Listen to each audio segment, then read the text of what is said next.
Bien, ahora sí, bienvenidos entonces al ciclo de charlas 2021 que va a estar enfocado en el diseño de proyectos para el plan de respuesta humanitaria, eh, que estamos próximos a entrar todas las organizaciones que hacemos vida en el país, que ya estamos involucrados en el sector humanitario, pero también aquellas organizaciones que deseen empezar a vincularse o a entender un poco más cómo es este proceso del diseño de los proyectos para el plan de respuesta humanitaria. Y esta primera charla va a tratar sobre la fase preliminar y de diagnóstico inicial. Y es muy importante porque es todo lo que tenemos que hacer como organizaciones antes del diseño de la propuesta que vamos a presentar a través de una nota conceptual para el plan de respuesta humanitaria, que es lo que nosotros formalmente montamos en el sistema y que luego revisan el clúster o los clústeres dependiendo de si nuestro proyecto es de distintos sectores o de un solo sector, y que bueno, luego es aprobado por OCHA y por el coordinador humanitario. Ahora, entendiendo ese proceso que está próximo a iniciar, ¿qué debemos empezar a hacer las organizaciones antes de diseñar las propuestas de proyectos que nosotros vamos a presentar para someterlo a consideración de los mecanismos de coordinación humanitaria? De eso trata esta fase preliminar y de diagnóstico inicial que es fundamental para el diseño de nuestros proyectos. Así que vamos a iniciar. Lo primero que vamos a conversar es sobre los principios humanitarios, que es la base del accionar humanitario y de lo que nosotros vamos a desarrollar a través de nuestros proyectos. Muchos de nosotros ya conocemos los 4 principios humanitarios: humanidad, neutralidad, imparcialidad e independencia operativa. Así que voy a pasar rápidamente sobre ellos, un poco como para refrescarlos, para que todos los tengamos presentes, y sobre todo para aquellas organizaciones que todavía no han tenido una aproximación sobre qué tratan los principios humanitarios. Les voy a hacer una pregunta, si pueden contestarla por favor en el chat. ¿Cuántas personas de las que están acá presentes ya participaron o sí han participado en el curso de introducción a la respuesta humanitaria que puso a disposición la Fundación S4E?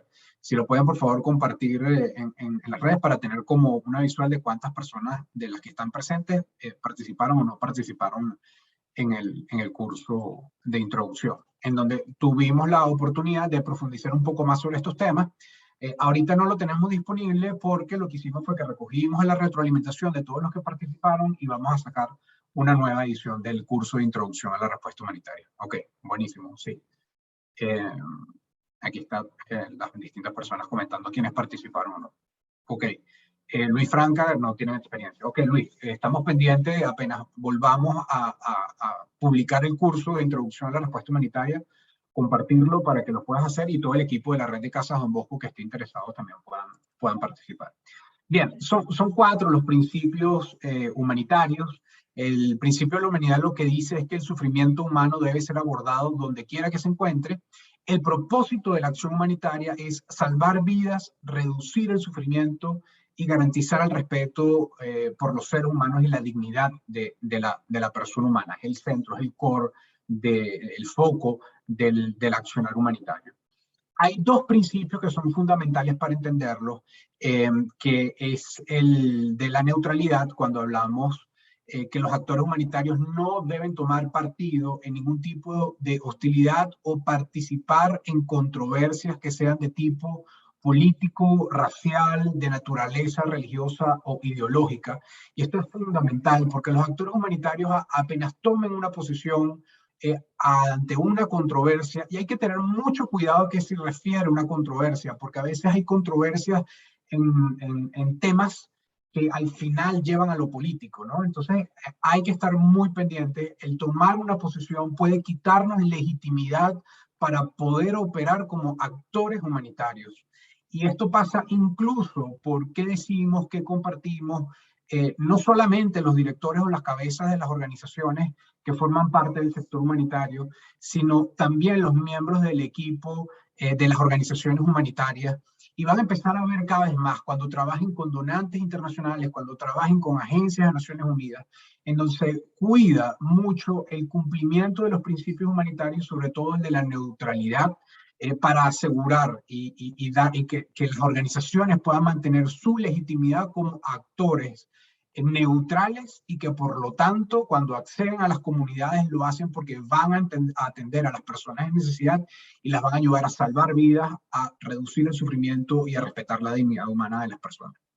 Luego tenemos el principio de imparcialidad. Este principio de imparcialidad lo que nos dice es que nosotros vamos a atender a las personas según su nivel de necesidad. Y para eso hay un trabajo muy importante en que nosotros podamos identificar los distintos niveles de necesidad, la severidad de las necesidades, y vamos atendiendo a los que tengan mayor nivel de necesidad hacia los que tengan menor nivel de necesidad. Y eso trae muchos retos, porque probablemente en una comunidad, no sé, en una población que esté muy remota, la mayoría de la población puede que tengan distintas necesidades, pero nosotros tenemos que atender a aquellas que tengan mayor nivel de necesidad, o son las que deberían tener prioridad, y eso es un poco lo que habla la imparcialidad, y por lo tanto no podemos hacer ninguna distinción con base en la nacionalidad, raza, género, creencia religiosa, clase u opiniones políticas, sino en las necesidades reales. Y por último, la independencia operativa lo que nos dice es que el accionar humanitario debe ser autónomo de lo político, de lo económico, de lo militar o de cualquier otro objetivo que pueda presionar al actor humanitario que está actuando. Ahora, independencia no significa que no trabajemos en conjunto, no significa que no haya coordinación, no significa que haya cooperación, por el contrario, tiene que haber mayor cooperación, tiene que haber mayor coordinación para que nosotros podamos andar. Ahora, estos principios humanitarios en el país se ejecutan gracias a un mecanismo de coordinación humanitaria que se traduce en lo que se llama la arquitectura humanitaria, donde tenemos como cabeza el coordinador humanitario, tenemos un equipo humanitario de país en donde están las cabezas de las agencias de Naciones Unidas, donde hay representantes de las ONG nacionales y locales, donde hay representantes de las ONG internacionales, también hay miembros observadores, etc. Hay un grupo de coordinación interclúster. Hay 8 sectores que están activos ahorita en el país: educación, agua, saneamiento, higiene, salud, seguridad alimentaria, nutrición, protección. Protección tiene a su vez 2 áreas de responsabilidad, que son niños, niñas y adolescentes, y violencia de género. Y entre los sectores continuamos con alojamiento, energía y enseres y logística. Y también al mismo tiempo hay unos centros de coordinación en terrenos que por ahora están ubicados en 4 ciudades, Guayana, San Cristóbal, Maracaibo y Caracas, que se dividen como las distintas regiones del país. Este mecanismo, esta arquitectura humanitaria es la que nos permite organizarnos. Y cuando nosotros vamos a hablar de proyectos, los hablamos por sectores, y esos sectores lo que permiten es que entre todas las organizaciones que están trabajando, por ejemplo, proyectos de educación, puedan compartir sus experiencias, qué es lo que está pasando en el sector, puedan hacer análisis de entorno, cuáles son las prioridades que están pasando en los distintos estados, y también nos ayuda a construir sinergias, ver qué están haciendo otras organizaciones en el mismo estado donde yo tengo operación para no duplicar esfuerzos o incluso para ver cómo podemos trabajar en conjunto. Y así con cada uno de los sectores. Cuando nosotros diseñamos un proyecto, que es lo que va a este ciclo de charlas 2021, cuando nosotros diseñamos un proyecto, estamos enfocados a presentar, ya sea porque es un proyecto de un solo sector o es multisectorial, y por eso nuestra participación en los distintos clústeres o en las actividades que desarrollan los centros de coordinación de terrenos son muy importantes. Ahora, pasando de la arquitectura humanitaria, ya vimos a lo que nos referimos con los principios humanitarios. En el caso de Venezuela, hay también unos principios operativos conjuntos que nos permiten aterrizar un poco más de qué trata el accionar humanitario y qué son otras consideraciones que nosotros tenemos que tomar en cuenta al momento de desarrollar un proyecto humanitario. Este documento, los principios operativos conjuntos, los firmamos todas las organizaciones que hacemos vida en el mecanismo de coordinación humanitaria. Para poder presentar un proyecto, y esto es muy importante, para poder presentar un proyecto para que forme parte del plan de respuesta humanitaria, significa que nosotros tenemos que estar vinculados con los mecanismos de coordinación humanitaria. Y estar vinculado al mecanismo de coordinación humanitaria significa que como organización nos comprometemos al cumplimiento de los principios humanitarios y de los principios operativos conjuntos. Eso lo firma el representante legal de la organización. Ahora, ¿qué incluye? El compromiso de los principios humanitarios, la prestación de asistencia basada en las necesidades, según el principio de imparcialidad, el relacionamiento con todos los actores basado en los principios humanitarios, por eso la neutralidad es fundamental, la centralidad de la protección, la implementación de modalidades de respuestas transparentes y basadas en principios, la rendición de cuentas a las poblaciones afectadas y la protección contra la explotación y el abuso sexual. Es un poco lo que reúne todo lo que nosotros como organizaciones tenemos que tomar en consideración.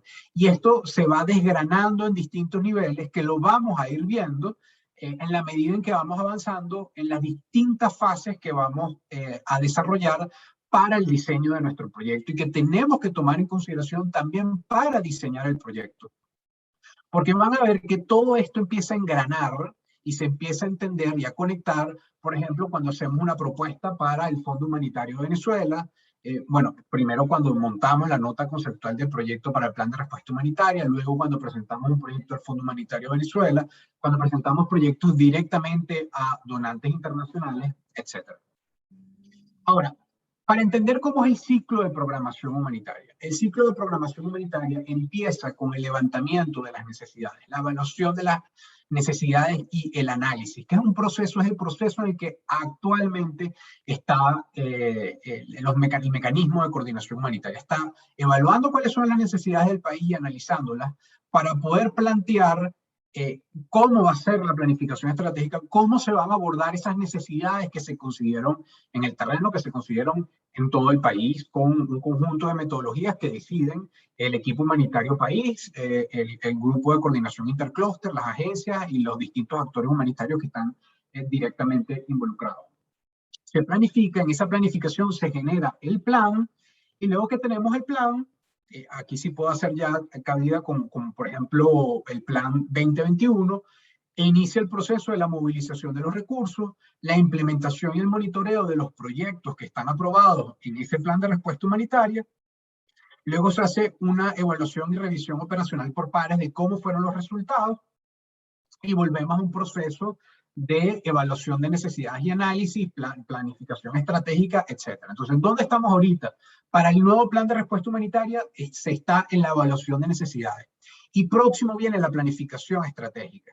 Y en esa planificación estratégica es donde nosotros vamos a presentar los proyectos o las notas conceptuales de proyectos para que formen parte del nuevo plan de respuesta humanitaria. Bien. Sí tenemos entonces los planes de respuesta humanitaria. Hasta el momento en Venezuela se han desarrollado 3. Iniciaron en el 2019, inició en el 2019 con el primer plan de respuesta, que fue a mitad de año. Luego tuvimos el plan de respuesta 2020 y en el año 2021 tuvimos una actualización del plan de 2020, entendiendo que por el contexto de pandemia se mantenían, las necesidades eran muy parecidas, también por el tiempo en que salió publicado el plan de respuesta humanitaria 2020, pero ya este año se está haciendo una nueva evaluación de necesidades para tener una fotografía un poco más clara de lo que está ocurriendo en el país. ¿Qué queremos dejar entonces claro y darle relevancia e importancia en esta primera charla, antes de pasar a profundizar sobre los temas relacionados a la fase preliminar del diagnóstico inicial? Es que es muy importante que formemos parte de manera activa de los mecanismos de coordinación humanitaria, porque es uno de los mejores espacios en donde podemos saber qué están haciendo nuestros pares, qué están haciendo nuestros colegas, qué están haciendo otras organizaciones, y también identificar posibles alianzas, que es fundamental, identificar que lo que están haciendo las otras organizaciones no duplique el esfuerzo que yo estoy haciendo, levantar lecciones aprendidas de otras organizaciones, etcétera, etcétera. Es decir, tiene una serie de ventajas que nos pueden ayudar a generar un mejor resultado y por lo tanto no generar más daño y cumplir con los principios operativos conjuntos y todo el compendio de principios que están alrededor del accionar humanitario. Así que con esta introducción bien básica del accionar humanitario, vamos a entrar en profundidad y los dejo entonces con Lisbeth Albarrán, que es una de las consultoras de la Fundación S4E, para hablar sobre los proyectos humanitarios. Lisbeth. Gracias, Simón.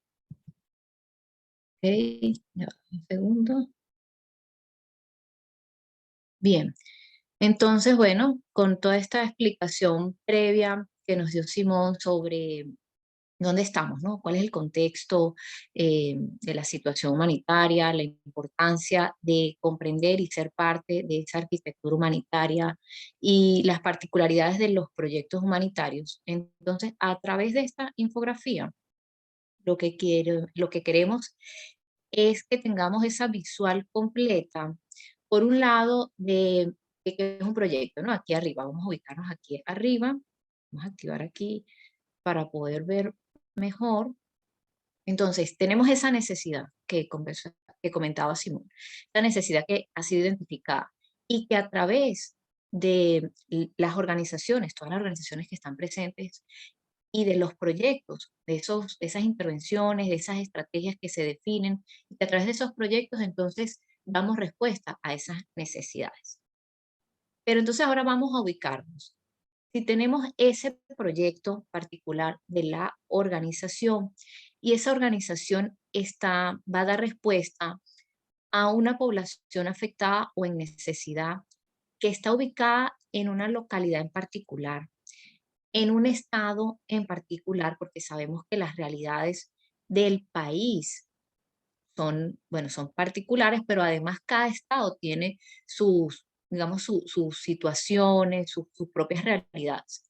Entonces, comprendiendo todo esto y tomando en cuenta el entorno, es decir, que no es un proyecto, eh, digamos, del sector industrial o de cualquier otro tipo de proyecto, sino que es un proyecto humanitario, donde tenemos que tomar en cuenta todo lo que Simón nos estaba explicando sobre los principios humanitarios, sobre los principios operativos conjuntos, sobre los compromisos de calidad humanitaria. Vamos a hablar ahorita en un ratito sobre esto. Y cómo este proyecto que vamos a llevar a cabo, esa propuesta o esa nota conceptual que presentamos, ¿no? En el HRP y que además tiene que estar alineado a esos objetivos. ¿Cómo engranamos todo esto? Entonces, la idea es que podamos ver, porque lo sabemos, ¿no? Pero entonces, bueno, vamos a verlo a través de esta imagen, cómo todo influye, o sea, el entorno, por qué es tan importante comprender las realidades, el entorno en el que se desarrolla el proyecto, pero también las particularidades de cada organización. Entonces aquí nos vamos a como a entrar ahora en la organización y cómo el sistema de gobernanza, es decir, cómo la organización opera, la parte administrativa, todas sus políticas, sus procedimientos, todo lo que es la parte organizacional en sí, cómo esto influye tanto para poder presentar estas propuestas de proyectos como para la gestión de los proyectos. Entonces, esto es muy importante. Y también, entonces, ser conscientes de que ese equipo que ejecuta el proyecto tiene que tiene que considerar o tener desarrolladas competencias, habilidades, cumplir con principios, no solamente los principios humanitarios, los principios operativos conjuntos, sino los principios de gestión de proyectos, que hace referencia a la importancia de tomar en cuenta la complejidad en la que se desarrollan los proyectos, que hace referencia a la adaptación y a la adaptabilidad, a la resiliencia, al liderazgo, al trabajo en equipo. Todo esto tenemos que tomarlo en cuenta y el poder disponer, porque aquí arriba hacíamos referencia a esas políticas a nivel de la organización, pero luego podemos tener procedimientos, políticas y roles específicos para gestionar el proyecto. Hay organizaciones donde, digamos, todo esto es, todo esto es lo mismo, porque tal cual lo que hacen es justamente el proyecto que llevan a cabo. Pero hay otras organizaciones que además de lo que hacen, llevan diferentes proyectos a la par, a la vez, y tienen equipos para cada uno de los proyectos en donde entonces tiene que estar muy claro, bueno, cómo vamos a gestionar estos proyectos, cuáles son los roles, las funciones del equipo, de la persona que lidera el proyecto y todo esto, entonces el equipo tiene que saber adaptar las metodologías o la metodología que va a llevar a cabo para poder gestionar el proyecto. Porque puede ser tanto un enfoque predictivo, que es básicamente lo que solemos hacer, de poder definir muy bien el alcance, nuestros presupuestos, cronogramas, pero también un enfoque adaptativo, un enfoque ágil, porque el contexto en el que se desarrollan los proyectos y sobre todo los proyectos humanitarios, que es un contexto complejo, de alta incertidumbre, entonces tenemos que tener esa capacidad también de poder adaptarnos, poder ajustar lo que vamos haciendo con respecto a eso que hemos definido, ¿no? A ese plan que hemos definido. Y para eso, para lograr esa adaptación, es muy importante aplicar buenas prácticas de gestión de proyectos. Entonces aquí empezamos a engranar toda esa estructura a nivel humanitario con esas buenas prácticas de gestión de proyectos. ¿Qué nos permiten estas buenas prácticas? Nos permite que todos manejemos un mismo vocabulario, que todos nos podamos comprender mejor, nos permite eh, saber o gestionar adecuadamente lo que se conoce como las áreas de conocimiento, que al final son elementos que siempre están presentes en todos los proyectos. Solamente que en algunas oportunidades como que no somos conscientes de ello y por lo tanto no lo gestionamos adecuadamente. Nos enfocamos naturalmente, nos enfocamos solamente en alcance, tiempo, costo, pero también hay que tomar en cuenta las comunicaciones, las partes interesadas, que es algo sumamente importante y relevante en los proyectos humanitarios, los aspectos de calidad, los riesgos. Entonces, bueno, todas estas áreas de conocimiento y el poder integrarlas a lo largo del proyecto para poder cumplir con esos principios humanitarios, con esos compromisos de calidad y también a lo largo de cada una de las fases. Y para lograr estas fases, que son fases particulares de los proyectos humanitarios, entonces para lograr cada una de estas fases, a través de las buenas prácticas de gestión de proyectos, disponemos de métodos, artefactos, es decir, herramientas, procesos que nos permiten cumplir con cada una de las fases. ¿Para qué? Para que al final podamos generar esos productos que ustedes entregan a través de la atención, a través de la ayuda, productos que tienen definido un efecto a mediano plazo y un impacto, pero que este efecto y este impacto no se logra solamente a través del producto que hace mi organización, sino que a través de la contribución, es decir, el poder trabajar en red. Por eso es tan importante toda esa introducción que dio Simón sobre la arquitectura humanitaria y cómo podemos trabajar de manera colaborativa, a través de la cooperación, de manera complementaria, porque para lograr esos efectos, esos cambios que queremos y también ese impacto positivo que queremos alcanzar, solamente lo podemos lograr es a través de ese trabajo en red. Y para eso es muy importante las fases que vamos a estar conversando el día de hoy, es la fase preliminar y la fase de diagnóstico inicial. Esto nos da el insumo para poder diseñar nuestra propuesta de proyecto. Y el poder diseñar esa propuesta de proyecto nos permite poder definir mejor esa nota conceptual que nosotros presentamos ante el HRP o el Plan de Respuesta Humanitaria, que si bien muchos ya lo hemos venido haciendo, muchos lo hacemos muy bien, igual el poder revisar y mejorar estas fases previas y ese diseño que va más allá de esa nota conceptual. Es que para poder generar esa nota conceptual y que tenga ese fundamento, que sea bien sólido, porque además nosotros sabemos o sea, todo lo que se necesita hacer.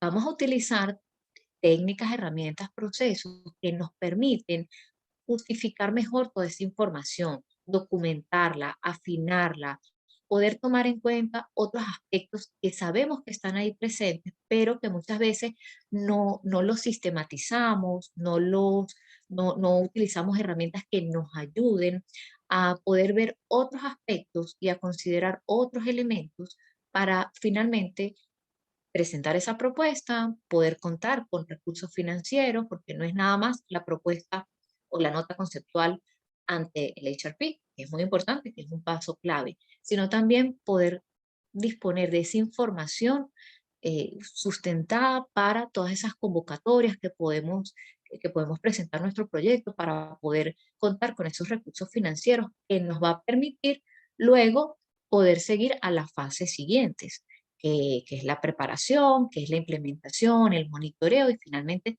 el cierre del proyecto. Al final, ¿qué hacen los proyectos? Los proyectos crean valor a nivel, me voy a ir incluso a nivel personal, generan valor, pero a nivel de la sociedad, del Estado, crea valor y beneficios. Entonces, eso es lo que buscamos y para lograr esto, para asegurar esos resultados que queremos alcanzar a corto, largo, mediano y largo plazo, es muy importante ese engranaje tanto de las buenas prácticas de gestión de proyectos como todo lo que corresponde al accionar humanitario. Bien,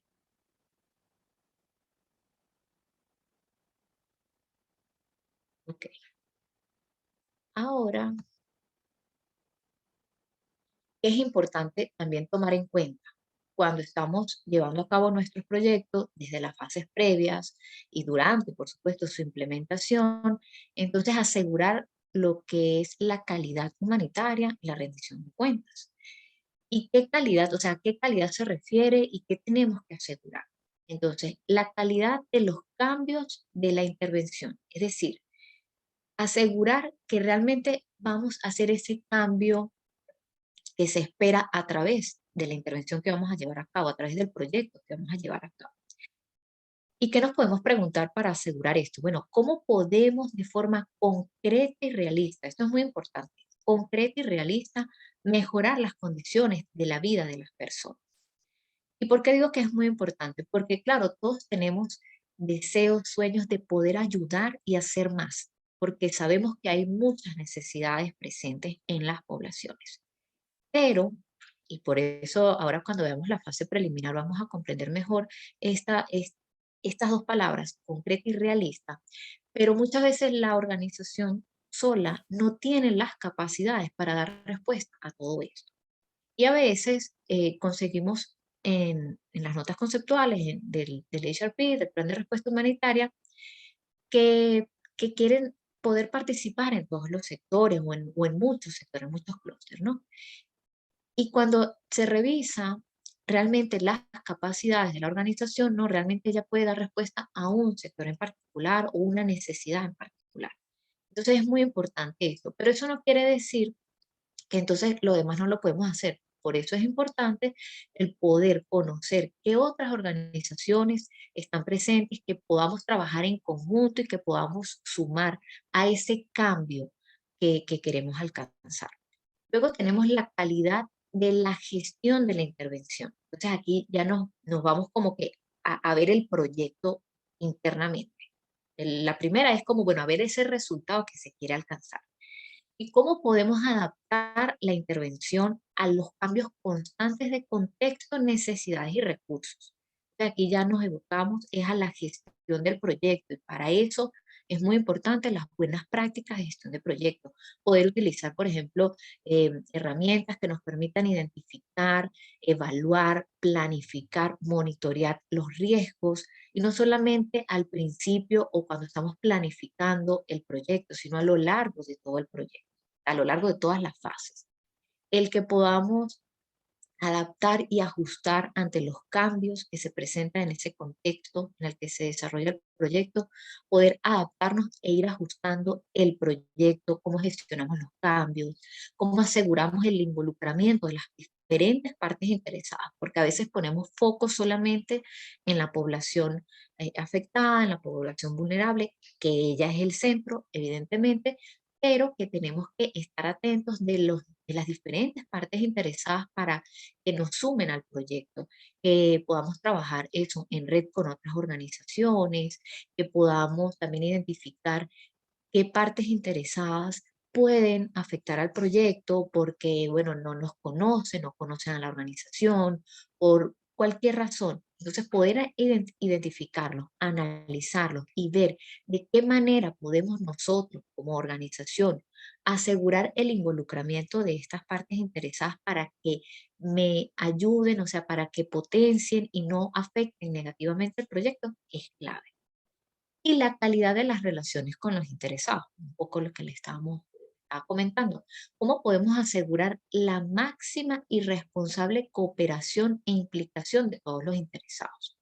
Porque como bien ustedes saben, no solamente es la atención a la población, sino también es lograr que ella se involucre desde las fases tempranas para poder conocer bien sus necesidades, para que esa respuesta que estamos diseñando realmente sea acorde a las necesidades de la población, se pueda recibir, digamos, abiertamente, porque conocemos, entendemos culturalmente cómo opera la comunidad o la población, porque también conocemos las diferentes organizaciones que pueden colaborar para no duplicar esfuerzos, porque identificamos las personas que nos pueden sumar, que son actores clave, estratégicos dentro de la comunidad, que tienen poder de toma de decisiones, de opinión, y que tenemos que asegurar cómo los involucramos, pero también cómo esa población afectada puede participar en el diseño de la propuesta.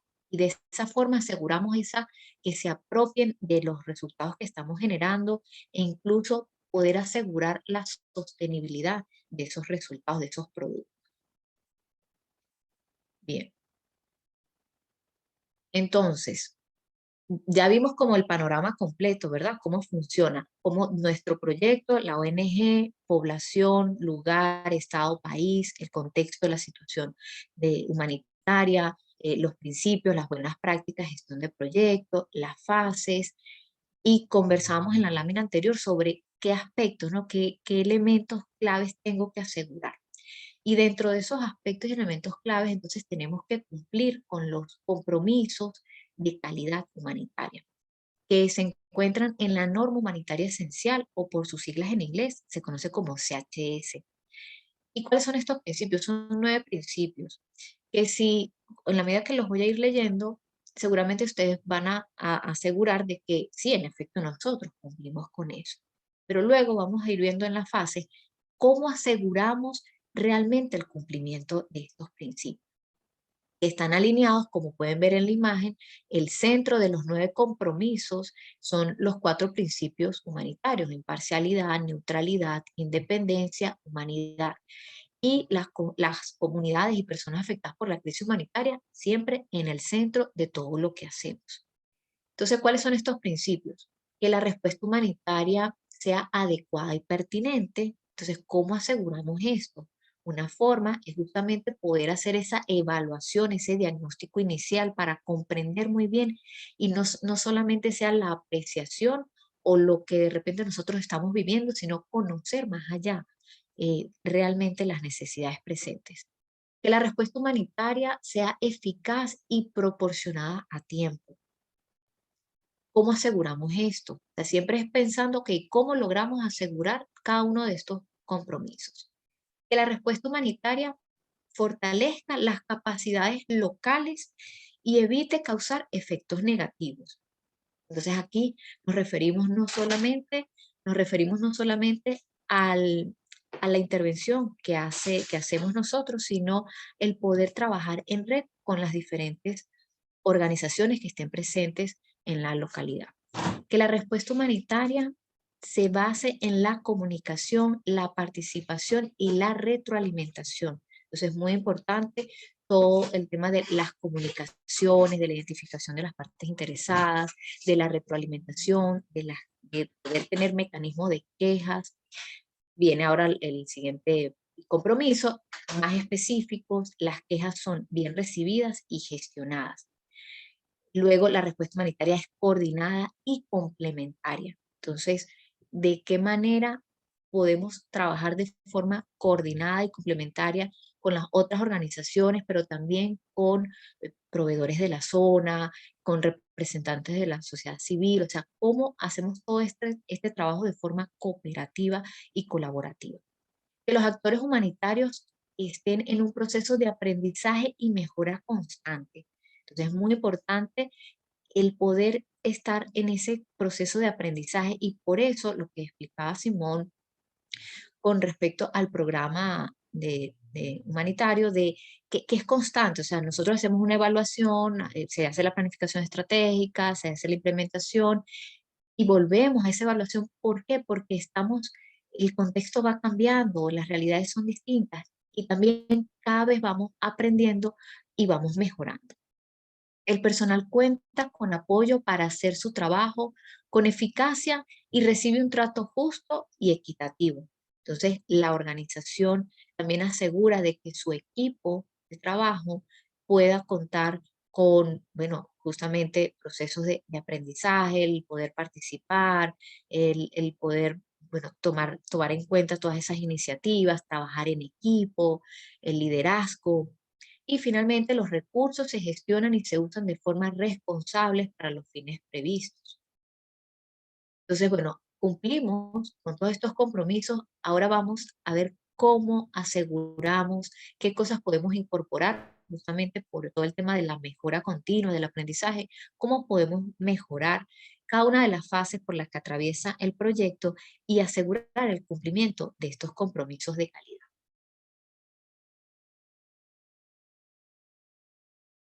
Bien, entonces, bueno, ahora vamos ya a entrar en materia de las fases. En esta primera charla vamos a tratar es la fase preliminar y el diagnóstico inicial. Luego, en una siguiente charla, se va a tratar lo que es la fase de diseño, que nos va a permitir justamente preparar esa propuesta de proyecto para poder realizar o generar esa nota conceptual que hacemos ante el plan de respuesta humanitaria. Y aquí entonces brevemente les muestro las fases por las que atraviesan los proyectos humanitarios y los principales procesos de gestión. Entonces, en la fase preliminar, lo que hacemos es la evaluación de las capacidades de la organización. Luego, en el diagnóstico inicial, realizamos esa evaluación de las necesidades que están presentes en la población, pero no solamente de la población afectada, sino también de la comunidad para comprender mejor el contexto, para comprender mejor y poder entonces decidir y diseñar esa propuesta del proyecto. Una vez que tenemos la propuesta del proyecto, en primer lugar, presentado a través de la nota conceptual en el plan de respuesta humanitario, poder también participar en las diferentes convocatorias que se hacen para poder contar con esos recursos financieros. Y una vez que tengamos esa aprobación, entonces empezar a ajustar el plan, detallar ese plan, empezar a movilizar los recursos, es decir, preparar o crear todas las condiciones preliminares o necesarias para poder hacer la implementación. Y durante la implementación, entonces, bueno, dirigir y gestionar el trabajo del proyecto y monitorear y controlar el trabajo del proyecto. Finalmente, una vez culminado nuestro proyecto, entonces realizar los cierres que correspondan a nivel operativo, a nivel administrativo y financiero. Y de manera transversal, cumplir con la calidad humanitaria, es decir, con los 9 compromisos a los que hacíamos mención, con los principios humanitarios, los principios operativos conjuntos y de manera transversal también esas áreas de conocimiento que mencionábamos en las minas anteriores, porque es transversal, o sea, lo vemos en cada una de las fases. Ahora vamos a detallar la fase preliminar y seguidamente el diagnóstico inicial. Muy bien, en esa fase preliminar, ¿cuándo comienza? ¿Cuándo termina?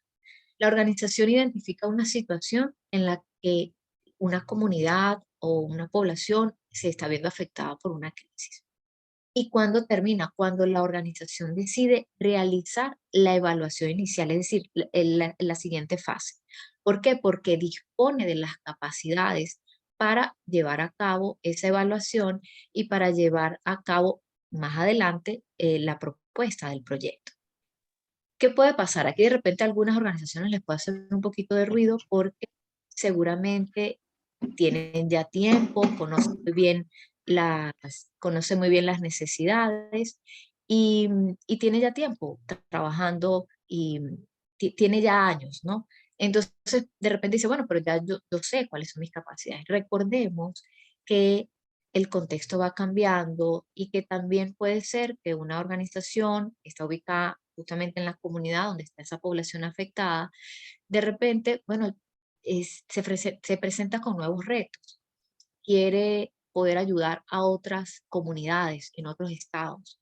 Entonces, igual, tenemos que evaluar nuestras capacidades porque si bien conocemos muy bien esa situación, seguramente esa situación en otro lugar, en otro contexto, en otra comunidad, tiene otras particularidades que no sabemos si nosotros podemos dar respuesta a eso. Entonces es muy importante que esta evaluación de capacidades la podamos hacer con cierta frecuencia. ¿Qué implica? Bueno, evaluar si la capacidad institucional es coherente con las necesidades, el contexto y los recursos disponibles de las personas. El objetivo principal es decidir si comenzamos o no la siguiente fase. ¿Y quiénes participan? De repente podemos pensar, bueno, nada más el equipo de la organización, como se muestra acá, el equipo de la organización, también la alta dirección de la organización. Es muy importante que ella dé, como quien dice, el visto bueno de poder realizar esta evaluación de capacidades, porque eso implica que identifiquemos oportunidades de mejora, debilidades, que seguramente vamos a necesitar del apoyo, de recursos para poder, pues bueno, suplir esas debilidades, transformarlas en fortalezas y, pues bueno, mejorar al identificar esas oportunidades que están presentes. Y también participan las comunidades y las personas afectadas porque evidentemente pues hay un conocimiento, o sea, sabemos que hay una necesidad allí presente, tenemos cierta información, ya sea de primera o secundaria, pero tenemos esa información que nos permite entonces poder hacer esa evaluación de la organización. ¿Qué tenemos que considerar? Que el acceso a la información en este punto suele ser limitado, es decir, el acceso a la información de la necesidad está presente, que esta fase puede requerir menos inversión si la organización está en el país, ya que tiene un conocimiento profundo de las capacidades institucionales en ese contexto específico. Suele realizarse con mayor profundidad, con otras consideraciones, aquellas organizaciones externas o, por ejemplo, incluso que sean nacionales, pero que van a atender una necesidad en otros estados. Vamos a suponer, estamos en el centro y queremos expandir y vamos a atender necesidades en el oriente del país. Entonces, bueno, en ese caso vamos a necesitar inversión porque tenemos que conocer un poco cuál es la situación en este nuevo lugar donde queremos atender para poder hacer nuestra evaluación. Y no existe un punto específico de control de calidad y responsabilidad en esta etapa a nivel de lo que nosotros utilizamos, que es SHS, la norma humanitaria esencial, y también COMPAS, que nos permite, nos da estos puntos de control de calidad. Sin embargo, nosotros ahora les presentamos como, bueno, qué aspectos consideramos que se deben tomar en cuenta. Entonces, básicamente, ¿qué hacemos? Bueno, está esa identificación de necesidades o demandas de la intervención, o sea, sabemos que hay una situación, recopilamos datos secundarios, analizamos estos datos y esto nos permite y también identificamos nuestras capacidades, las evaluamos y hacemos como ese contraste, ¿no?, de información para ver realmente si podemos seguir con la siguiente fase, si tenemos las capacidades para dar respuesta. ¿Cómo aseguramos, o sea, cuáles serían las buenas prácticas para asegurar la calidad en esta fase? Entonces, que las decisiones que tomemos, es decir, si vamos a hacer la evaluación o el diagnóstico inicial, que esa decisión esté basada en información. Por eso es muy importante hacer la evaluación de las capacidades y que no sea nada más como que, bueno, es que quiero ir a ayudar. que quiero, o sea, la buena intención, ¿no? Tenemos que tener bases, que la toma de decisiones esté basada en información.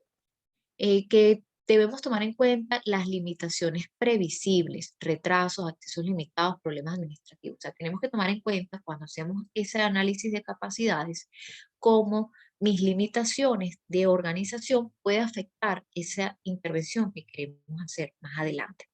¿Por qué? Porque esto nos permite poder identificar luego en esa evaluación inicial, si ya hemos decidido que la vamos a hacer, bueno, qué otras organizaciones, qué otras capacidades locales necesitamos contar y sumar esos esfuerzos y trabajar en red.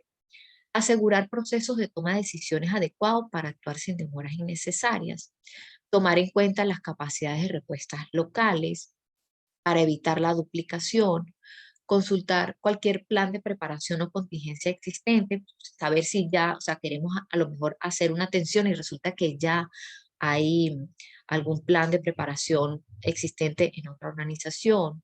Evaluar quiénes son los primeros en responder a nivel de autoridades, de organizaciones. Por eso es muy importante, en la medida que nosotros nos sumamos a la arquitectura humanitaria, podemos conocer mejor cómo está todo coordinado, quiénes están presentes en los diferentes estados, en las comunidades, en los diferentes sectores. Asegurar que la organización tenga legitimidad y competencias relacionadas con las vulnerabilidades esperadas, porque de repente estamos atendiendo a lo mejor niños y niñas y adolescentes con discapacidad y bueno, se está, por el mismo contexto, se está presentando que se está sumando a esas necesidades que yo ya conozco, una población indígena que hay que atender, pero de repente nosotros no tenemos esas competencias. Entonces es muy importante asegurar, y por eso la evaluación es clave. Tomar en cuenta las lecciones de contextos similares y poder sumarnos a la arquitectura humanitaria es esencial para poder conocer lecciones aprendidas de otras organizaciones, otros contextos, experiencias. Personal adecuado para la toma de decisiones sobre la intervención o no, evaluar las limitaciones y capacidades de respuesta del personal de la organización y tener la capacidad de movilizar u obtener recursos para una intervención en el momento adecuado. Finalmente, ¿qué hacemos en esta fase y a través de qué herramientas podemos hacer esta evaluación? Una manera sencilla, simple, pero poderosa es utilizar el FODA. Pues todos lo conocemos, identificar fortalezas, oportunidades, debilidades y amenazas de la organización.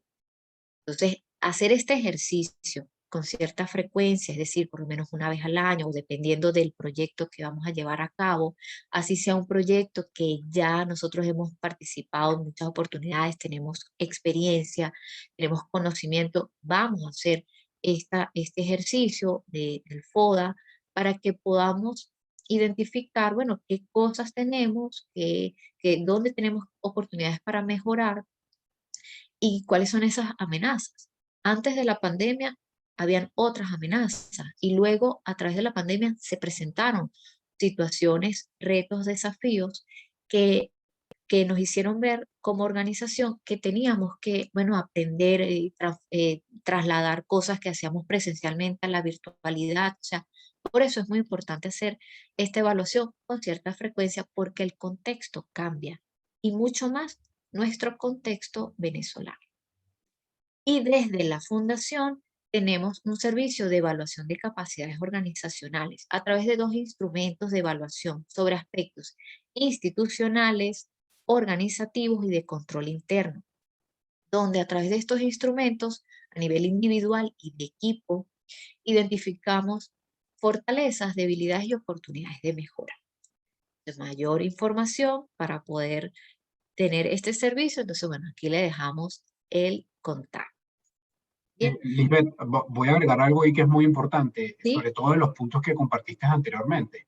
No significa que quedemos como en parálisis por análisis o que si no cumplimos no podemos, sino al revés. Eso nos va a dar información para que nosotros podamos entender muy bien cuál es la capacidad de la organización hoy y cuáles son las decisiones estratégicas que tenemos que tomar para llegar al punto donde queremos llegar.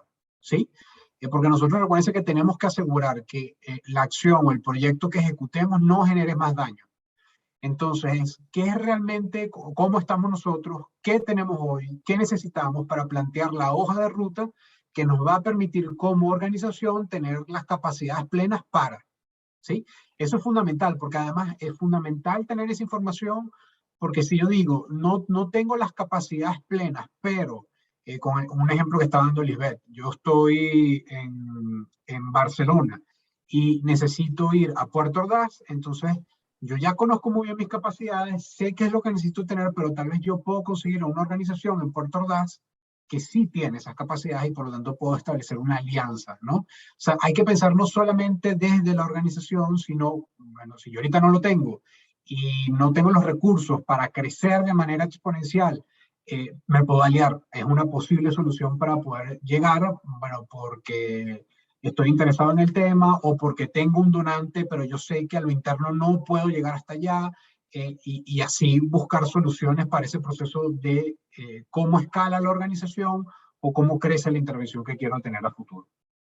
Sí, muy importante lo que comentas, porque además, eh, nada más hacer el ejercicio nos permite tener la información de manera explícita, porque, por ejemplo, hay convocatorias de fondos donde prácticamente nos preguntan, ¿por qué usted es como la organización ideal para, digamos, para recibir el financiamiento para dar esta respuesta de la situación? Entonces, si hacemos este ejercicio solamente para como ser conscientes de lo que sabemos que somos capaces, pero poder aterrizarlo nos permite poder, cuando llenamos estas convocatorias, decir sí, porque, mira, nosotros nos ubicamos en, digamos, en la población, porque conocemos muy bien las necesidades, porque tenemos un equipo multidisciplinario, porque entonces el hacer el ejercicio nos permite tener como toda esa información a la mano para después poder justificar por qué sí nosotros tenemos las capacidades y lo otro que explicaba Simón claramente de y en algunos casos no, pero nos vamos a apoyar con estas otras organizaciones. Ahí también sumo una experiencia, bueno, varias experiencias que hemos visto con distintas organizaciones que hemos trabajado, que hay algunos casos de organizaciones donde han conseguido algún tipo de financiamiento, sin importar el tamaño, en donde eh, por no haber hecho esa evaluación de capacidades, se han comprometido a ejecutar proyectos que no tenían las capacidades para ejecutarlo y empiezan a generar problemas tanto internos como externos, como en la relación, afecta la reputación, el donante se comunica con otros donantes, habla sobre cómo le fue en el proyecto y eso a nadie le interesa. Entonces, esa evaluación de capacidades previo a diseñar para entender muy bien cómo estamos hoy es fundamental para incluso nosotros poder comprometernos con donantes u otras organizaciones a la ejecución de proyectos. Así es. Entonces, conocer las capacidades de la organización permite decidir si vamos a hacer esa evaluación de la situación o de la necesidad que está presente. Es la siguiente fase. La fase de diagnóstico inicial. ¿Cuándo comienza esta fase? Bueno, una vez que hemos decidido si tenemos las capacidades o ser conscientes de cuáles son las capacidades que tenemos y decimos, vamos a hacer esa evaluación inicial. ¿Y cuando termina? Bueno, justamente después que hacemos la evaluación, entonces la decisión de que si vamos a intervenir o no. Porque puede ser también, o sea, no, mira, nos damos cuenta que no, o de todo esto que queríamos hacer, nada más nos vamos a concentrar en el punto A, pero no podemos B y C o no de momento, mientras nosotros vamos adquiriendo y fortaleciendo esas capacidades para que dentro de un cierto periodo vamos a poder cumplir con esas otras cosas que identificamos y que queremos ayudar. El objetivo entonces de esta fase es identificar la información prioritaria, involucrar a las partes interesadas, recopilar, analizar y usar datos para hacer un informe que sirva de base para decidir si intervenir o no hacerlo. ¿Qué implica? Bueno, recopilamos, analizamos y evaluamos la información sobre las necesidades, capacidades existentes y recursos potenciales. O sea, hacemos como un match allí, ¿verdad? Como que comparamos, ok, esta es la situación que se está presentando, pero no solamente de la población afectada, sino de la comunidad, para poder identificar esas otras organizaciones que están presentes allí, poder evitar hacer duplicidad de esfuerzos, poder identificar quiénes pueden ser aliados, podemos trabajar en conjunto, quiénes son líderes en la comunidad que pueden tomar decisiones, o sea, hacer como un escaneo de la situación, de la comunidad, cuáles son los posibles riesgos a nivel cultural, porque puede ser que queremos, bueno, hacer algún tipo de intervención, pero culturalmente, por ejemplo, si es una población indígena, o sea, no podemos intervenir como nosotros pensamos que vamos a intervenir. Entonces es muy importante conocer, hacer ese mapeo y ese estudio de la situación. Levantar data relevante que permita tomar decisiones fundamentales respecto a posibles intervenciones y asegurar que el diseño del proyecto cumpla con los criterios de calidad relevantes. ¿Quiénes participan acá? Evidentemente las comunidades y las personas afectadas, porque vamos a interactuar con ellos, vamos a levantar esa información, el personal operativo, socios potenciales, cuando hablamos de personal operativo es el equipo del proyecto, socios potenciales y otras agencias humanitarias y servicios de apoyo. De repente podemos pensar, oye, pero o sea, si yo soy la organización y yo soy la que identifique la necesidad, todavía no ha empezado el proyecto, ¿cómo participan estas otras partes interesadas? Porque dependiendo de esa evaluación que se va a hacer, como mencionábamos también en la fase anterior, si la organización está ubicada en la misma comunidad, digamos que, bueno, la logística para hacer esta evaluación seguramente, pues bueno, va a ser más simple e incluso los recursos para movilizarse, etcétera. Pero si es una organización nueva, externa, que va a hacer la evaluación, entonces, claro, necesita poder contar con otras organizaciones, con otros actores para poder hacer la evaluación. Entonces, la evaluación se transforma en un proceso que no es nada más una semana, sino que puede incluso durar meses porque tienes que definir, bueno, cómo vas a hacer, cuál es la metodología que vas a hacer para llevar a cabo esa evaluación, cuáles son los instrumentos, prepararlos o coordinar toda la logística, si hay traslados, cómo entrar a la comunidad para poder hacer esa evaluación. Y si, por ejemplo, como estábamos haciendo el ejemplo de, eh, yo soy una organización local, nacional, pero voy a ir a otro estado. Entonces, igual, eso implica poder contar con otras organizaciones, poder contar con agencias humanitarias para poder entrar, tener acceso a esa población. ¿Qué hacemos?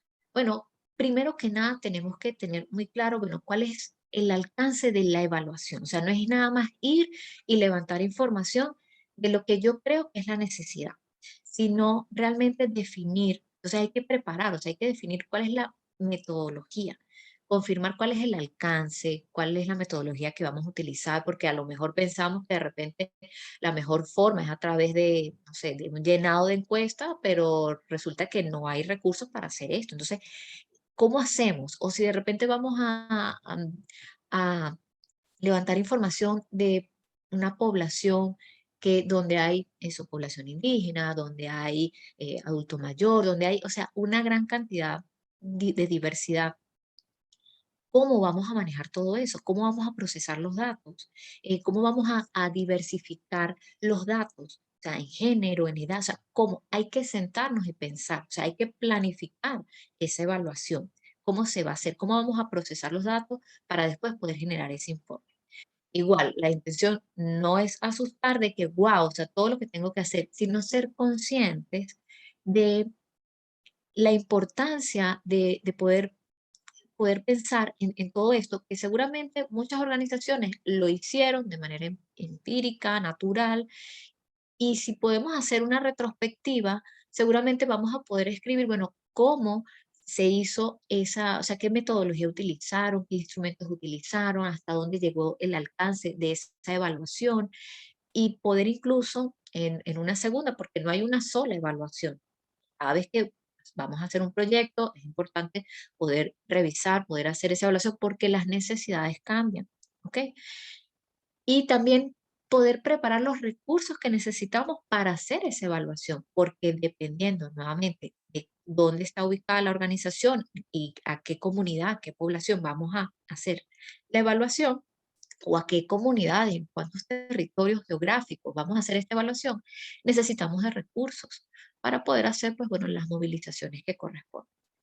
Luego, la recopilación de todos estos datos, ya sea a través de censos, encuestas, o sea, el instrumento que se utilice, recopilarlos y procesarlos, analizar estos datos y poder identificar entonces los hallazgos, o sea, formalizarlos, para finalmente generar un informe, un reporte que nos permite decidir si vamos a intervenir o no.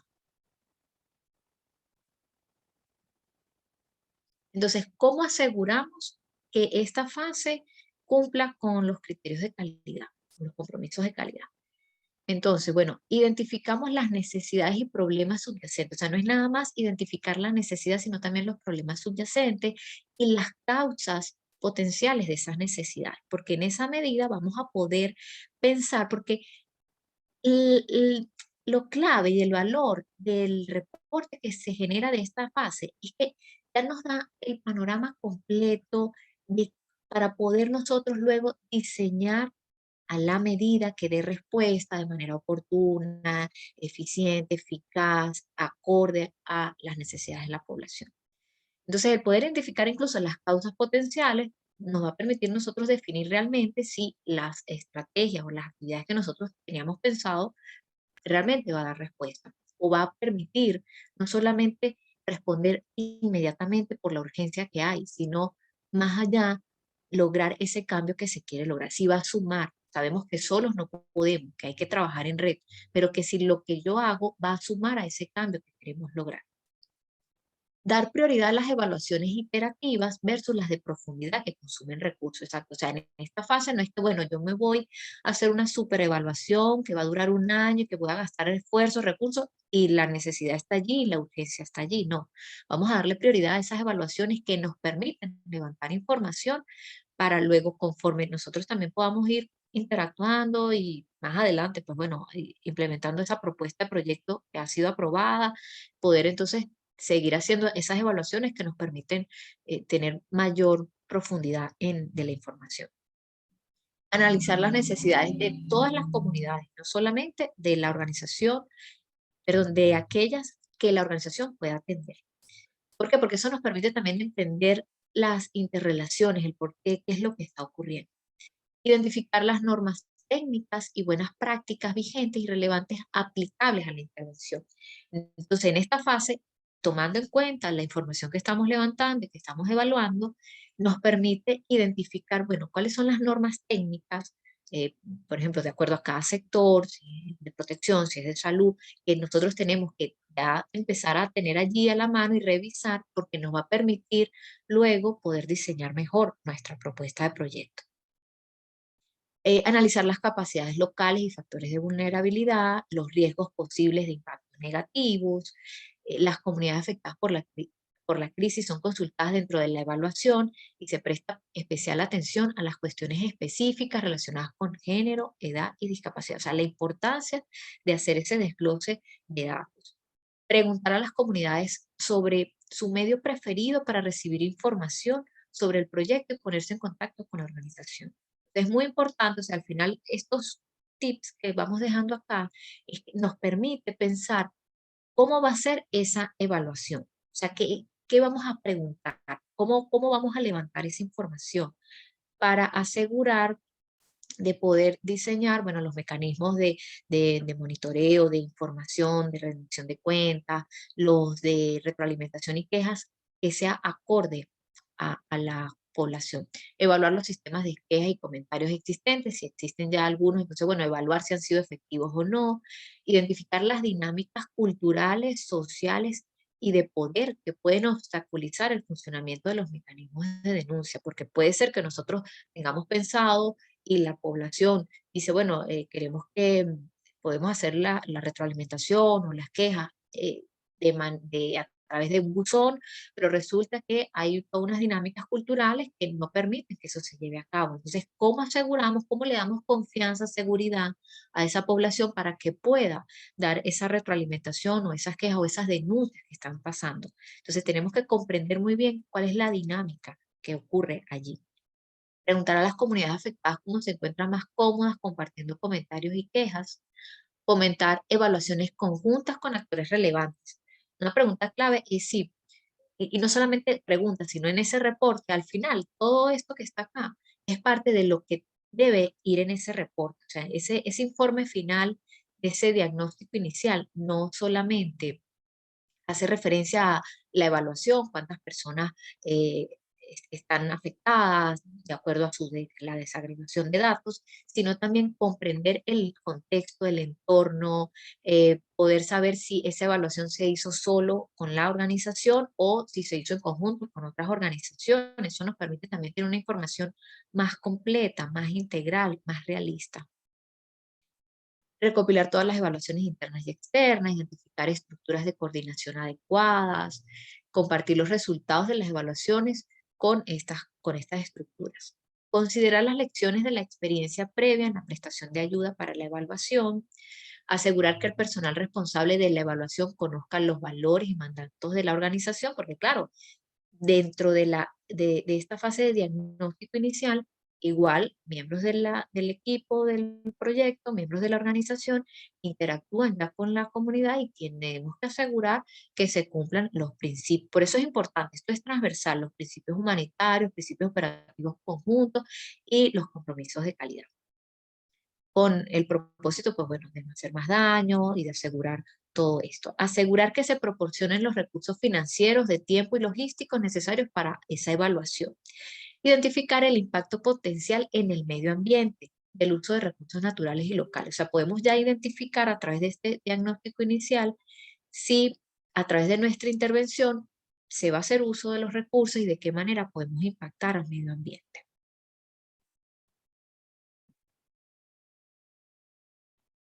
Bien, ¿qué sale de aquí?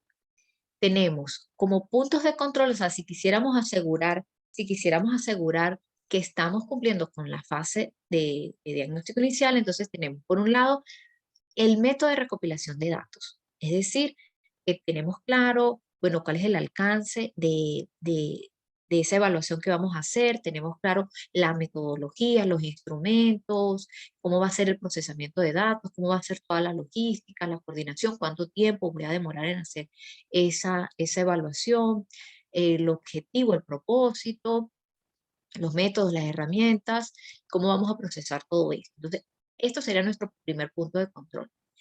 Y el segundo, el informe, o sea que este ya es la salida. Este es el informe del diagnóstico inicial. Y ese informe, entonces, recordemos, no solamente tiene la evaluación en sí de la necesidad, es decir, solamente, bueno, cuál es la población afectada y cuál es la necesidad que está presente, sino el poder conocer todo el contexto en el que se desenvuelve o en el que está presente esa situación. Entonces, a través del diagnóstico inicial se decide iniciar o no el diseño de la intervención. Y esto es muy importante porque así como en esas convocatorias de fondos nos preguntan, ¿y por qué la organización es como la ideal para recibir este financiamiento y llevar a cabo esa intervención para la ayuda que se está solicitando, que se ha identificado? ¿Cómo, o sea, justificar cómo sabemos que esa es la necesidad que está presente en esa población? ¿Cómo, qué mecanismos, qué metodología, qué métodos utilizamos para asegurar que esa información realmente eh, eh, es confiable? De hecho, si vamos a hacer triangulación de esa información que se levantó, si vamos a validarla, o sea, todo eso. Entonces es muy importante que nosotros hagamos también esta fase. Seguramente muchas organizaciones la han hecho, algunas de manera sistemática, otras no. Igual pueden hacer como una revisión, bueno, de qué forma nosotros hacemos la evaluación para que puedan identificar, bueno, sí, mira, esta es la metodología que utilizamos datos digamos, del Estado, pero también nosotros vamos directamente a la población, hacemos censo. Entonces, que ustedes puedan como hacer eh, como esa corrida en frío de cómo lo han hecho para aquellas organizaciones que han hecho sus evaluaciones y de hecho poder justificar con fundamento, mira, así nosotros hacemos nuestra evaluación. Y no solamente así como, bueno, es que nosotros conocemos qué es lo que está presente, sino de manera metódica y sistemática nosotros lo hacemos. Y estos son los datos, esta es la información que nos permite poder diseñar la propuesta. Ahora, ¿cómo integramos todo esto? Todo lo que es la arquitectura humanitaria, lo que es el plan de respuesta humanitario, ¿cómo integramos todo esto? Entonces tenemos, y también los compromisos, los principios, el proyecto, las fases. Entonces, tenemos por aquí, clave, que es base, los principios humanitarios. O sea, eso es fundamental, eso es transversal. Todo es lo que nos da la base para nosotros poder andar en los proyectos humanitarios. Cumplir con los principios operativos conjuntos. Considerar y cumplir los 9 compromisos de calidad. Todo esto sobre el proyecto. Por eso vemos acá el proyecto, ¿verdad? Todo esto aquí como un moradito así medio lila, todo esto. ¿Y cómo llevamos a cabo el proyecto? A través de estas 6 fases. La fase preliminar, la fase diagnóstico inicial, la fase de diseño, la fase de preparación, la fase de implementación y monitoreo y la fase de cierre. Y de manera transversal estamos haciendo monitoreo, evaluación, ya va, por aquí esto, monitoreo, evaluación, aprendizaje y rendición de cuentas. Y todo esto está alineado, engranado a través de el mecanismo de coordinación humanitaria. De esta manera, no solamente nosotros como organización, sino en conjunto con las demás organizaciones, con las mismas comunidades, a través de los clústeres, a través de las agencias, podemos llevar a cabo los proyectos humanitarios y dar respuesta a esas necesidades que están presentes. Ahora sí, preguntas. Simón, no sé si quieres complementar algo.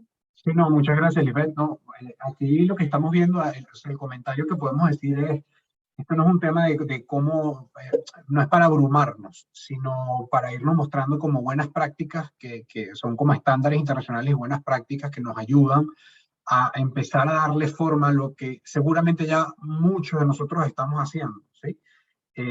Entonces, es para asegurarnos si lo estamos haciendo, que estamos siguiendo como el procedimiento recomendado, o si nos hace falta, hace falta sistematizarlo un poco más, ¿no?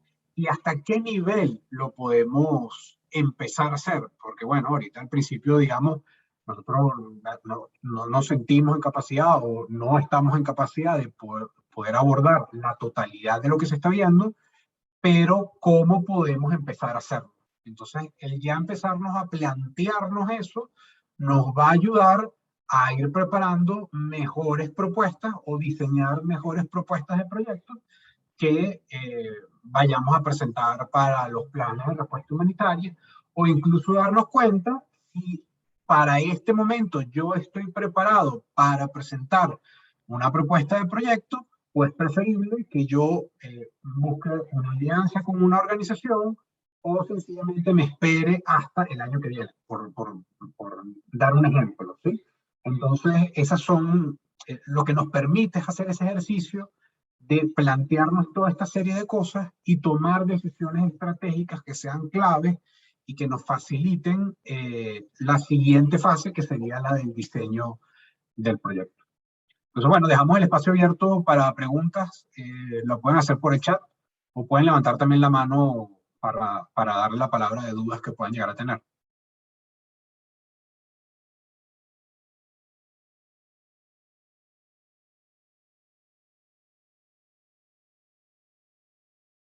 Todos a la vez, por favor. ¿Todo claro? O cualquier comentario o reflexión que quieran dar, alguna experiencia sobre proyectos de años anteriores. Eh, Todo eso suma un poco de comparativos. Los que ya presentaron propuestas de proyectos, para el plan 2021, 2020, 2019. ¿Habían hecho algún proceso parecido? Eh, Esto también puede sumar mucho a cómo ha sido la experiencia de otras organizaciones. Mira, están preguntando por el chat. Me gustaría saber, Alejandra Cuña, me gustaría saber si para generar un levantamiento exhaustivo de necesidades que nos permita ampliar el rango territorial de nuestra intervención, es posible que la nota conceptual se limite a esta fase y que así podamos levantar recursos para ello. Yo puedo contestar esa pregunta, es muy interesante. Recuerden que aquí lo que nosotros nos estamos preparando es para las propuestas de proyectos al plan de respuesta humanitaria. Entonces, si ese plan de respuesta, y el plan de respuesta humanitaria es un gran portafolio de proyectos que incluye proyectos y programas de distintos sectores. ¿Sí? Ahora, ese portafolio de proyectos no implica, no significa que nuestros proyectos van a ser financiados, sino lo que está dejando claro es, esta organización identificó este conjunto de necesidades y tiene la capacidad para atender esas necesidades a través de este proyecto. ¿Sí? Entonces, si la organización no tiene claro que efectivamente va a poder ejecutar ese proyecto, es muy probable que no tenga la aprobación del clúster o de OCHA o del coordinador humanitario. Ahora, eso no significa que eso no pueda ser un proyecto interno de la organización y que lo vaya a trabajar la organización y que la organización vaya a buscar, necesite levantar fondos o vaya a buscar fondos para financiar ese proceso de crecimiento, etcétera, ¿sí? Pero el proyecto no puede ser solo el cómo la organización va a crecer, porque tiene que estar dirigido, o sea, tiene que estar enfocado a los objetivos estratégicos que va a tener el plan, y siempre recordemos que el objetivo es atender a las personas en necesidad. Según el número de personas en necesidad, ese es el foco de atención que tiene el plan de respuesta humanitaria. Entonces, en ese caso, ahora, eso no significa que ya, por ejemplo, la organización identifique, mira, yo ya tengo esta capacidad me permite atender X número de personas, pero además, dentro del plan, para yo poder crecer estas otras, eh, voy a incluir un componente de cómo a escalar, pero yo ya estoy claro que sí tengo la capacidad de escalar rápidamente una vez tenga esos fondos. Entonces ahí entra clave la fase preliminar de la evaluación de capacidades de la organización. Porque puede que no. Entonces, bueno, son preguntas que pueden hacer, o incluso que si llegas a conseguir algún tipo de donante y no logras demostrar que tuviste la capacidad de hacerlo, te puede generar un problema. Okay. Hago la otra pregunta, Lisbeth. Dice Amparo, ¿tiene algún ejemplo de diagnóstico inicial de un proyecto que ya esté culminado? O sea, aquí a la mano no tenemos ejemplos, pero mira, básicamente ese diagnóstico inicial o ese reporte, o sea, si quisieras, lo menciono así por encima, o sea, qué cosas podemos presentar ahí en ese reporte. Las necesidades como tal, los problemas subyacentes, las causas fundamentales, las capacidades locales, em, partes interesadas claves a considerar, organizaciones de la sociedad, líderes de opinión, cómo se coordinan los esfuerzos de socorro en el contexto actual, riesgos identificados previamente a nivel de seguridad, protección operacional, qué obligaciones legales hay que tomar en cuenta, limitaciones contextuales que podrían obstaculizar el, el- la intervención en sí, normas técnicas aplicables, buenas prácticas identificadas, qué recursos locales y o internacionales podrían movilizarse para la ejecución del proyecto, cómo puede la intervención tener en cuenta el tejido económico local, experiencias previas que puedan sumar a esa intervención, el impacto ambiental por uso de recursos naturales, el nivel de urgencia y el plazo correspondiente y las dinámicas culturales que pueden obstaculizar las denuncias. Entonces, lo que puedo de momento compartirles es como que, bueno, este listado de aspectos que se pueden presentar en ese reporte de evaluación o diagnóstico inicial. Que al final, si uno se da cuenta, seguramente tenemos esa información. Lo que hay es que, como les digo, el ejercicio, un primer ejercicio sería, bueno, vamos a generar, como quien dice, este reporte de la evaluación que ya hicimos, seguramente, como para ya tener la base y en una próxima evaluación tomar esos elementos. Y también hacer el ejercicio de esa retrospectiva de cómo fue que hicimos la evaluación, que podamos escribirlo. Y cuando lo escribimos, podemos definir cuál es la metodología que utilizamos, qué instrumentos utilizamos, y eso ya nos da la base de cómo nosotros estamos haciendo la evaluación y nos permite tener esa información a la mano para que cuando hagamos las notas conceptuales o cuando hagamos el llenado de esas plantillas, de las convocatorias, de los fondos, podamos plasmar eso que sabemos, eso que hacemos, podamos plasmarlo. Pero también hacer el ejercicio de cómo lo hacemos nos permite identificar dónde podemos mejorar, qué cosas nos faltan para poder mejorar.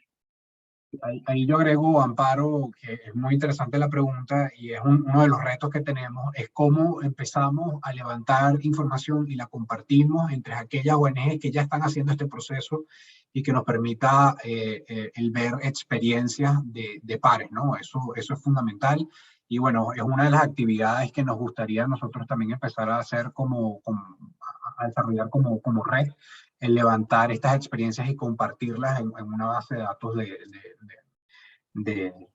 de experiencias de análisis. Y algo también muy interesante para hablarles de la Fundación S4E, nosotros nos hemos especializado hasta el momento desde la fase de diseño, en el acompañamiento de las organizaciones en la fase de diseño, pero nos estábamos dando cuenta que habían unos pasos previos que eran muy importantes abordar y sistematizar para que cuando se llegara al diseño fuese mucho mejor, y Compass es el que nos da respuesta o nos da estas buenas prácticas a cómo hacerlo a través de la fase preliminar, que es la evaluación de capacidades organizacionales, y también el diagnóstico inicial, ¿no? Entonces, bueno, eso eh, lo dejo también ahí como un punto que fue un aprendizaje que tuvimos como organización y también de haber acompañado tantas organizaciones en el país, el cómo sistematizamos todo lo que viene previo, incluso al diseño de los proyectos.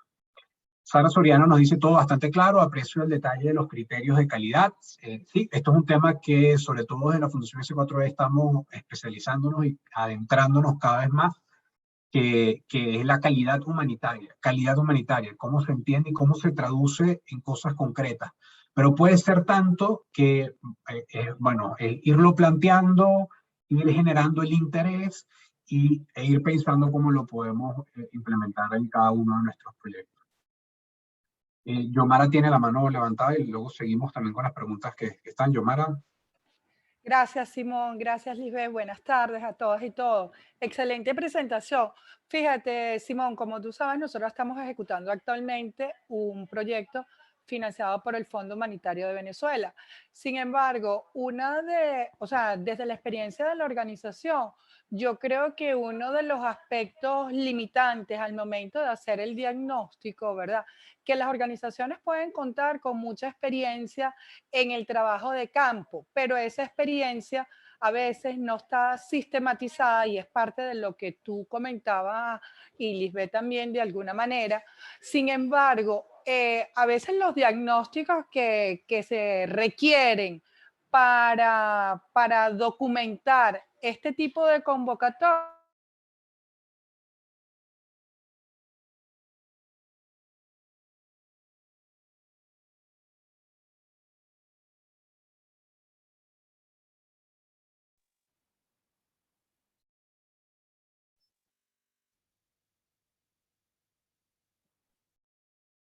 Yo te perdí, Yomara, no sé si fui solo yo Sí, o... no, sí. Sí, Ok, también. ok, perdón, yo pensé que era mi internet. Yomara, quedamos en la mejor parte de la intervención. Solo escuchamos hasta que para este tipo de convocatorias, los recursos que se requieren para hacer este diagnóstico para este tipo de convocatorias, y ahí dejamos de escuchar.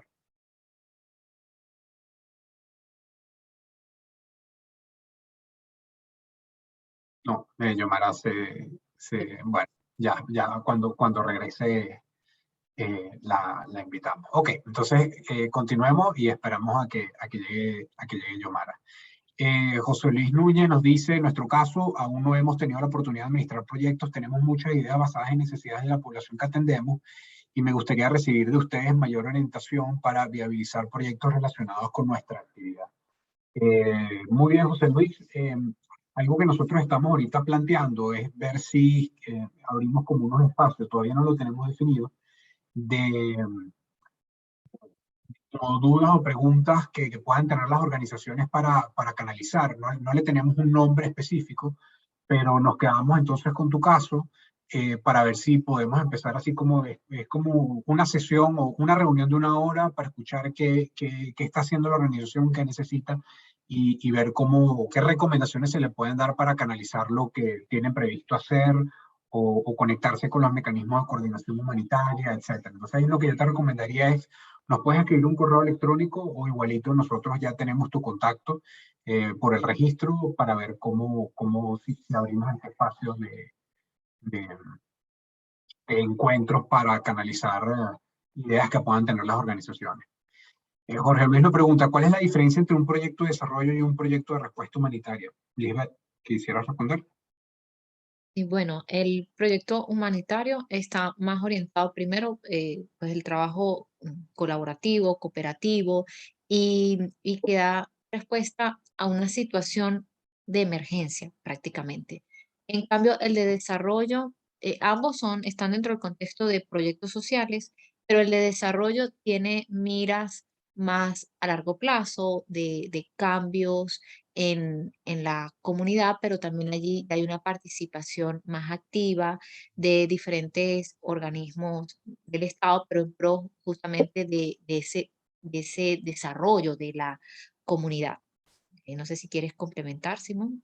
Sí, Jorge Luis, hay ahorita una tendencia global que se llama Nexo Humanitario Desarrollo. Ese Nexo Humanitario Desarrollo lo que dice es que muchas veces cuando nos enfocamos en lo humanitario, eh, eso lo podemos ver incluso en los resultados de la 5W, que dice, se han atendido, por decir cualquier número, se han atendido a 2 millones de personas en necesidad y ponen como un asterisco que dice, esto no significa que estas personas hayan salido, dejen de tener necesidades, sino que fueron atendidas, ¿no? Entonces los proyectos humanitarios suelen atender condiciones de emergencia y no necesariamente sacan a la persona de esa situación de necesidad. Entonces cuando se habla del nexo humanitario de desarrollo, es como nosotros apoyamos a la organización, a las comunidades a empoderarse y cómo apoyamos a que esas intervenciones que nosotros tenemos sean sostenibles, puedan mantenerse en nosotros.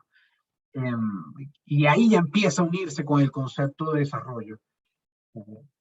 Sí, es como esa Desarrollo transición, exacto, esa transición entre la atención que hacemos y luego, por eso es muy importante el pensar, bueno, los planes de salida, como lo de la sostenibilidad, porque hasta qué punto empieza ya la comunidad a justamente asegurar que ese resultado, que ese producto que se está dando de momento a través de nosotros, o sea, de las organizaciones, luego se pueda mantener en el tiempo y lograr ese cambio que se quiere alcanzar. Entonces, hay ahí un punto, que es lo que explica Simón, donde del humanitario pasa al desarrollo y tenemos que trabajar muy de la mano, obviamente dadas las condiciones para eso. Eso cuando hablamos de la tendencia del nexo humanitario de desarrollo. Ahora voy a darte otro ejemplo de un país distinto al nuestro. Arabia Saudita tiene un plan que se llama Arabia Saudita 2030 y ese es el plan de desarrollo del país para el año 2030, ¿sí? Y ya tiene una serie de objetivos planteados. Entonces lo que pide el Estado es todas las empresas, todas las organizaciones que no sean no gubernamentales, las organizaciones internacionales que tienen operación en el país tienen que alinearse con este plan de desarrollo, este plan nacional de desarrollo. Entonces, bueno, están todos muy enfocados a trabajar en lo que establece ese plan de desarrollo. Ahí hacen vida los objetivos de desarrollo sostenible. Entonces ahí es donde vemos un poco las diferencias entre cómo se ejecutan los proyectos de desarrollo y los de respuesta humanitaria, pero tenemos ese reto global ahora del nexo humanitario de desarrollo. El diagnóstico es Cobo. Sí, Cobo es una herramienta gratuita, gracias Catherine, es gratuita, está disponible para todos. Ahorita no tengo la dirección, Pierina, no sé si puedes por favor buscar la dirección de Cobo, no sé si está en humanitarianresponse.info, pero es una herramienta gratuita. Tal vez no es tan flexible como uno quisiera que fuese, pero una de las ventajas que tiene Cobo es que tú puedes levantar información sin tener conexión a internet, y cuando te conectas a internet la sube a la nube y la puedes procesar. Entonces sí, puede ser una muy buena herramienta. Luis nos pregunta, ¿tiene alguna referencia del costo para nuestra organización de solicitar una evaluación de capacidades? ¿Cuál es el nivel de confidencialidad de este estudio de capacidades? Bueno, el nivel de confidencialidad es máximo, eso no se comparte, es solo para la organización. La verdad es que no tiene como un costo previsto. De hecho, iniciamos con un conjunto de organizaciones porque estábamos testeando la evaluación. Ahorita estamos creciendo a otras 20 nuevas organizaciones. Así que ahí lo importante es que te pongas en contacto, Luis, con Edney o conmigo, y con mucho gusto lo conversamos para apoyar a la red de Casa Don Bosco. Ismael, excelente presentación que permite una reconceptualización en el diseño de los proyectos. Gracias. Sí, bueno, esto es de nuevo, como les comentábamos, las fases previas del diseño de los proyectos. Entonces es interesante porque nos permite empezar a plantearnos todo lo que tenemos que hacer antes del diseño de los proyectos. Erika le pregunta a Lisbeth. Lisbeth, creo que es importante en el diagnóstico hacer énfasis en los elementos contextuales que pueden potenciar o limitar la factibilidad del proyecto y establecer mapas de estrategias de viabilidad que permita afrontarlo. Lisbeth. Sí, no, sí, totalmente de acuerdo. Se puede, básicamente de eso va, ¿no? También poder hacer en ese diagnóstico, poder identificar esto para ya empezar a definir, bueno, cuáles son las posibles estrategias que se pueden llevar a cabo. Sí, Yomara, regreso Yomara, no sé si quieres continuar con la intervención que no pudimos escuchar completa. Bueno, no sabemos si Yomara nos está escuchando. ¿Sí? Bueno, vamos a continuar entonces con las preguntas. Ninoska, que se retira, muchas gracias. Y complementario con respecto a la asesoría que está recibiendo. Nelitza, todo muy claro y de forma sencilla. Seguimos fortaleciendo capacidades a través de las mejores prácticas. Gracias. Gracias, Nelitza, y a todo el equipo de Superatec. Visiones que inspiran. Hola, buenas tardes, compañeros. Por problemas de conexión no puedo entrar a tiempo. Quisiera ofrecer disculpas. No se preocupen. Bienvenidos. Rudainil nos dice si a Yomara se le cayó la conexión. Alejandra, bueno, claro, Alejandra, ya tú eres parte del equipo, también nos puedes escribir para ver lo de la evaluación de capacidades. José Luis, perfecto, estamos atentos. Marioli, lo de la sesión de preguntas me parece excelente, muy bien. Alejandra, muchísimas gracias. Yomara, ya me logré conectar nuevamente, pero se cayó otra vez. Sí, ok. Bueno, nos quedamos con la duda de Yomara, que estaba como bien interesante. Elis, también te gustaría contar con más orientación y recomendaciones sobre cómo avanzar, ya que nuestra organización es joven, por lo tanto no contamos con mucha experiencia en materia de financiamiento humanitario. Con todo gusto estamos para apoyarlos. Perfecto. Lo siguiente que queríamos comentarles es que este es un ciclo de charlas que van a estar alrededor de este proceso de diseño. Van a venir ahorita otras 2 charlas nuevas. Creo que vamos a terminar con 4 charlas. Una de esas va a ser de entorno país, para prepararnos también en el diseño de nuestras propuestas. Las siguientes tenemos 2 charlas. Una, vamos a hablar sobre un conjunto de productos que desarrollamos 19 organizaciones que tratan sobre el fortalecimiento institucional, cumplimiento legal y seguridad y protección de los actores humanitarios, que creemos que puede ser muy relevante y que agregar mucho valor a todas las organizaciones. Otra que es propiamente sobre el diseño de los proyectos, todo lo que necesitamos para diseñar los proyectos y por lo tanto estar listos para las notas conceptuales que vamos a mandar para el plan de respuesta humanitaria.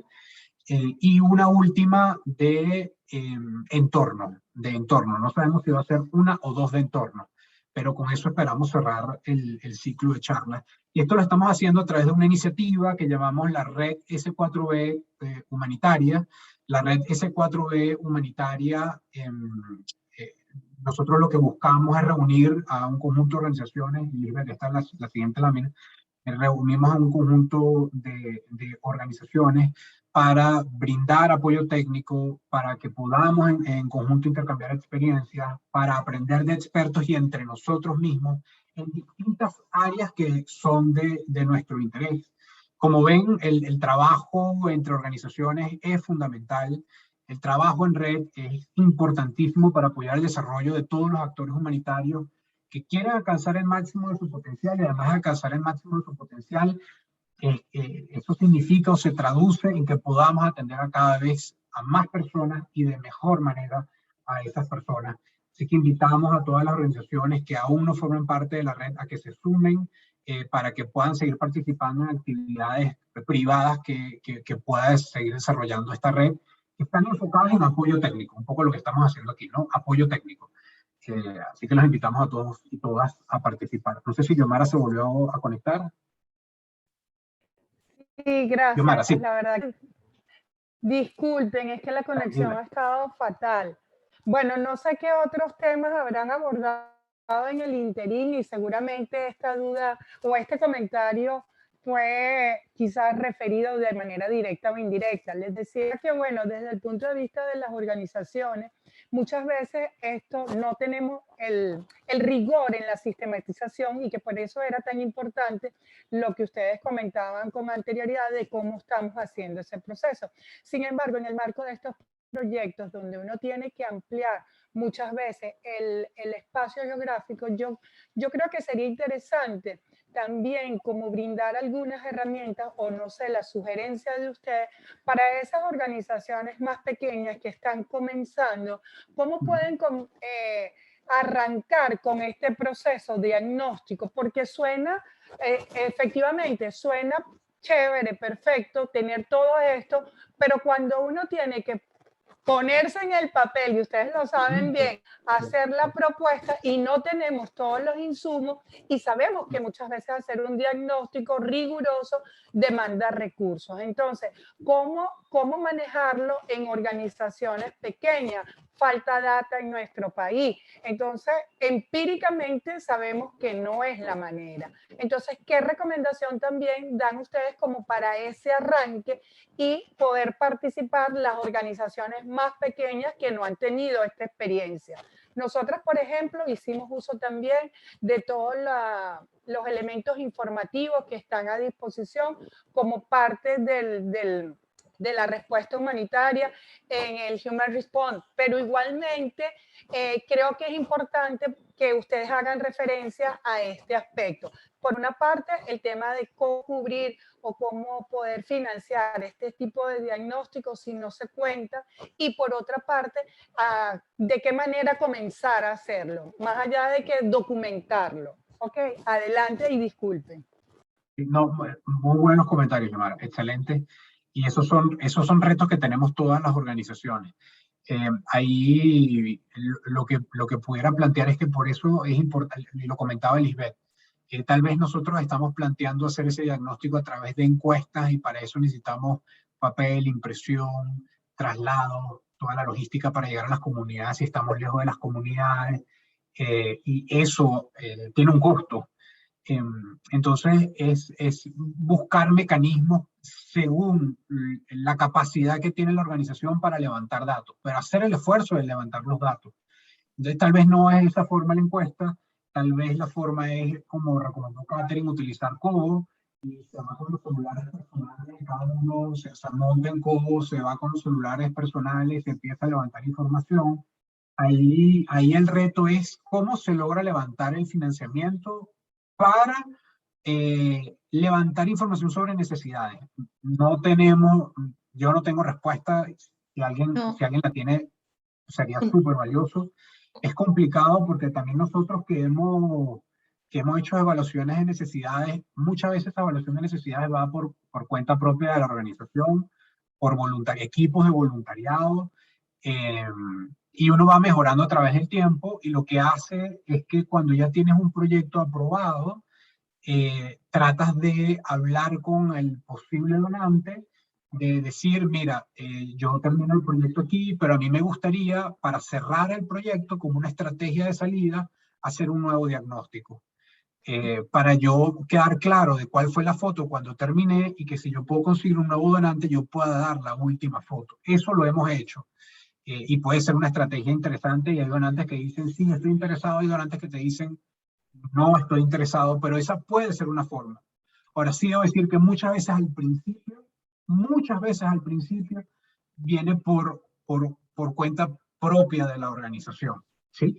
Al menos que uno efectivamente logre levantar fondos, que bueno, sería espectacular y es sin duda el mejor escenario para poder hacerlo. Sí, y yo creo que, bueno, para cerrar el punto, a través de la red podemos también compartir esas experiencias que han tenido cada una de las organizaciones y pudiésemos levantar algún tipo de producto que nos permita entonces y que les quede de referencia a las organizaciones que están comenzando, cómo pueden iniciar este tipo de evaluaciones, qué estrategias. Entonces creo que a través de la red podemos sumar mucho más. Bien, muchas gracias a todos y todas por participar. Les estamos dejando en el chat el enlace de la evaluación y la retroalimentación del evento. Es muy importante para nosotros para que podamos mejorar nuestra siguiente charla. Ya como todos ustedes se registraron, le vamos a enviar a sus correos electrónicos la invitación a las próximas charlas, y esperamos que se registren y que podamos estar presentes y que no tengamos tantos problemas de conexiones y de electricidad, para que podamos participar más personas, bueno, poder responder todas las dudas y comentarios que puedan llegar a tener. Gracias a todas y todos, muy contentos de tenerlos aquí, de que hayan participado en la primera charla de este ciclo de charlas 2021, enfocados y preparándonos para el diseño de proyectos del Plan de Respuesta Humanitaria. Esperamos seguirnos viendo. Muchas gracias, Lisbeth, muchas gracias, Terina, a todo el equipo de la Fundación S4B. Nos vemos pronto.